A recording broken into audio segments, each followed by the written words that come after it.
Hello dear friends, आज हम solve करने वाले हैं Rajasthan board class 12 physics board examination 2023 का पेपर। तो चलिए वीडियो शुरू करते हैं। हम 2023 के बोर्ड के पेपर को पूरा सोल्व करेंगे और जैसे क्वेश्चंस हमने बताए थे वही क्वेश्चंस आपके एग्जाम में आए हैं। तो सबसे पहले सेक्शन ए है जिसके अंतर्गत आपके मल्टीपल चॉइस क्वेश्चन है। आपका पहला क्वेश्चन था कि मुक्त आकाश या निर्वात की विद्युतशीलता का एसआई मान कितना होता है। तो इसका जो राइट आंसर है वो है option number 8.854 × 10⁻12 coulomb inverse, newton inverse और metre inverse, coulomb square. Okay, ये पहले क्वेश्चन का आंसर है। इसके बाद दूसरा क्वेश्चन है कि नीचे प्रदर्शित चित्र में रंग सूचक प्रतिरोधक में प्रतिशत सहनता टॉलरेंस होगी। तो आपको लास्ट की चीज देखनी है, वो क्या है? सुनहरा। तो सुनहरे के लिए 5% होती है, तो राइट ऑप्शन होगा आपके ऑप्शन नंबर बी। इसके बाद आपका क्वेश्चन नंबर 3 है कि लोहे के लिए क्यूरी ताप होता है। तो आपको बताना है कि जो लोहा होता है उसके लिए क्यूरी ताप कितना होता है।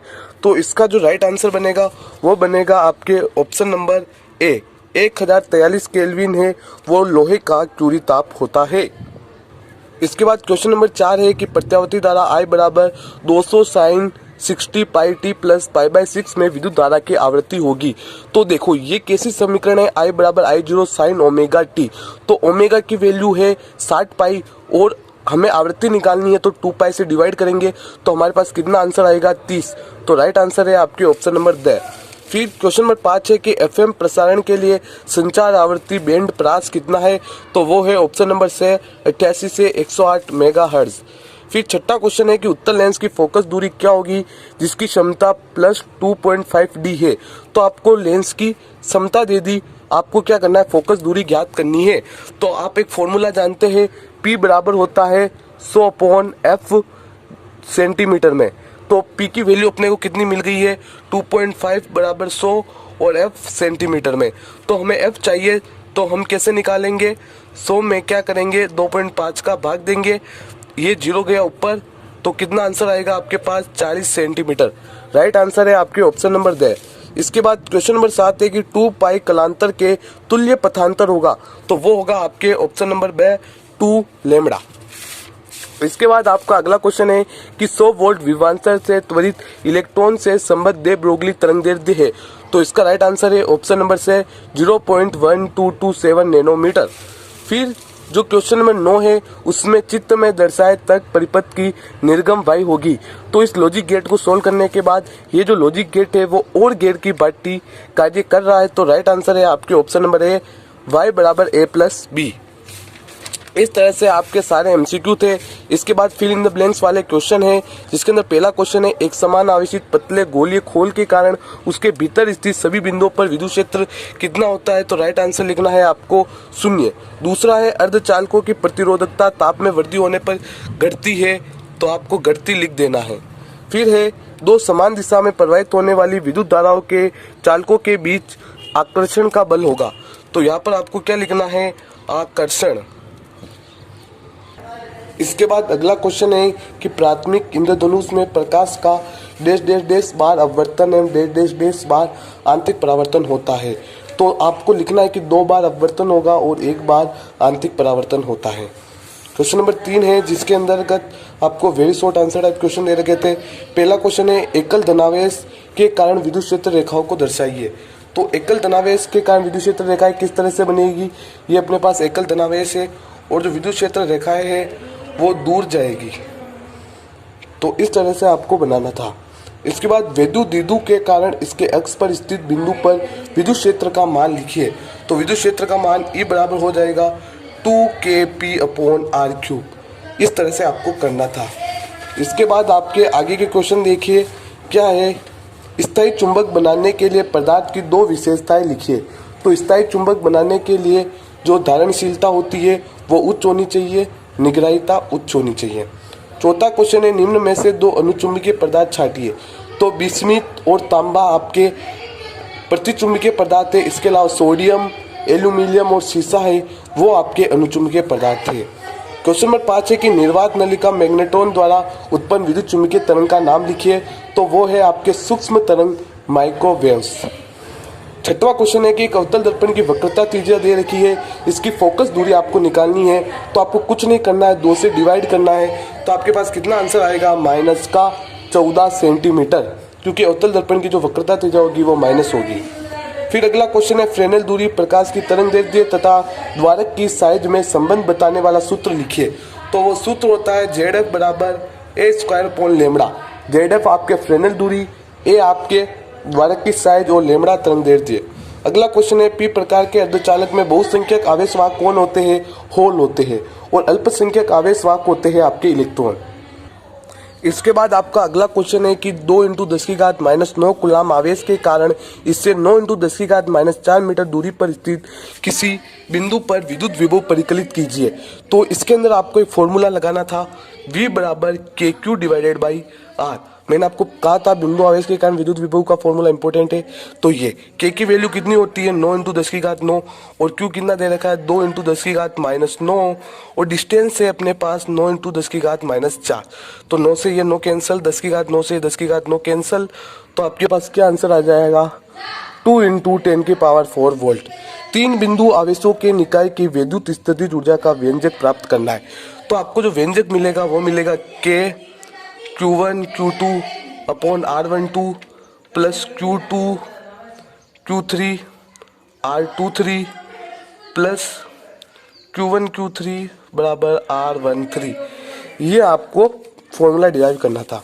छठा क्वेश्चन है किसी परिपथ में 0.1 सेकंड में धारा 5 एम्पियर से 1 एम्पियर तक गिरती है। यदि औसत प्रेरित विद्युत वाहक बल 200 वोल्ट है तो किसी परिपथ में स्वप्रेरकत्व का आकलन करना है। तो स्वप्रेरकत्व क्या होता है, L इसका फॉर्मूला है -E di/dt। तो E कितना है अपने पास, 200 वोल्ट। तो ये हो जाएगा 200 di/dt। I क्या है, 5 से 1 मतलब 4 अपॉन dt कितना दे रखा है आपको, 0.1 सेकंड, और यहाँ पर माइनस आएगा और यहाँ पर माइनस है, तो ये माइनस से माइनस कैंसिल, और ये 0.1 ऊपर चला जाएगा, 200 × 0.1/4, इसको यहाँ पर 10 बन जाएगा। ये इससे ये कैंसिल हो गया, तो ये कितना आंसर आएगा आपके 5 हेनरी, राइट आंसर होगा आपके। फिर आपको विद्युत चुंबकीय प्रेरण के कथन लिखने थे, फेराडे का नियम और लेंज का नियम।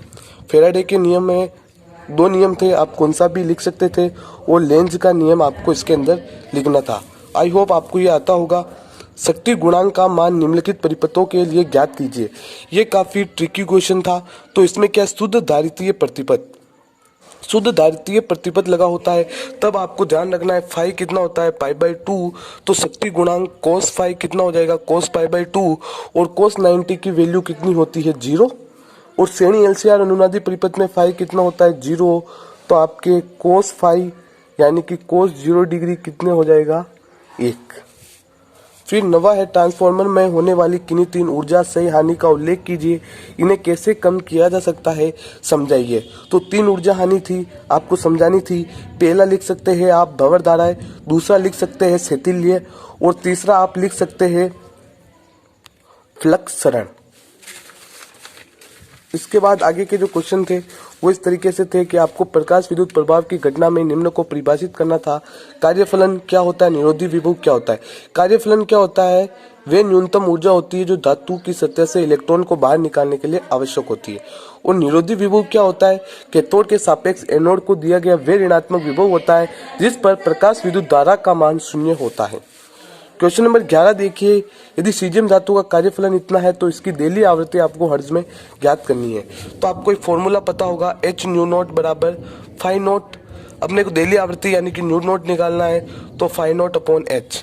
φ0 की वैल्यू है 2.14 × 1.6 × 10⁻⁻19, और H की वैल्यू 6.63 × 10⁻⁻34 जो कि प्लांक कांस्टेंट है। बस इसको आपको यहाँ पर सॉल्व करना था। आगे का क्वेश्चन था, हाइड्रोजन परमाणु की निम्नतम अवस्था में कुल ऊर्जा इतनी है, इसकी आपको गतिज ऊर्जा और स्थितिज ऊर्जा याद करनी है। तो गतिज ऊर्जा होगी वो आपके तो प्लस का 13.6 इलेक्ट्रॉन वोल्ट होगी, और स्थितिज ऊर्जा में आपको इससे 2 से मल्टीप्लाई करना था, तो आंसर आएगा माइनस का 27.2 इलेक्ट्रॉन वोल्ट। 13वां क्वेश्चन था कि परमाणु के रदरफोर्ड मॉडल की आपको 2 कमियां लिखनी थी। दूसरा है, हाइड्रोजन स्पेक्ट्रम की उस श्रेणी का नाम लिखिए जिसकी रेखाएं दृश्य प्रकाश क्षेत्र में पड़ती है। तो दृश्य में कौन सी आती है, बामर। बामर। फिर अगला क्वेश्चन है रेडियो एक्टिव संहिता का नियम लिखना है। किसी रेडियो एक्टिव तत्व का सही स्थिरांक 0.693 प्रति मिनट है। इसकी अर्धायु का मान मिनट में ज्ञात कीजिए। तो आपको अर्धायु निकालनी है। तो अर्धायु कितना होता है, टी हाफ, ये कितना होता है 0.693 अपॉन लेमड़ा। 0.693 लेमड़ा कितना दे रखा है 0.693, तो ये कैंसिल हो गया, कितना जाएगा 1 मिनट। ओके, इसके बाद आगे देखिए, निम्नांकित को आपको परिभाषित करना था। नाभिकीय संलयन। नाभिकीय संलयन क्या होता है, दो या दो से अधिक हल्के नाभिक मिलकर एक बड़े भारी नाभिक का निर्माण करते हैं, इसे पर नाभिकीय संलयन बोलते हैं। नाभिकीय विखंडन। नाभिकीय विखंडन इसका उल्टा हो जाएगा, कोई भारी नाभिक होगा वो दो या दो से अधिक हल्के नाभिकों में टूट जाएगा, ये नाभिकीय विखंडन कहलाता है। द्रव्यमान शक्ति। द्रव्यमान शक्ति क्या होता है, किसी परमाणु का जो अधिकांश द्रव्यमान होता है वो नाभिक में केंद्रित होता है।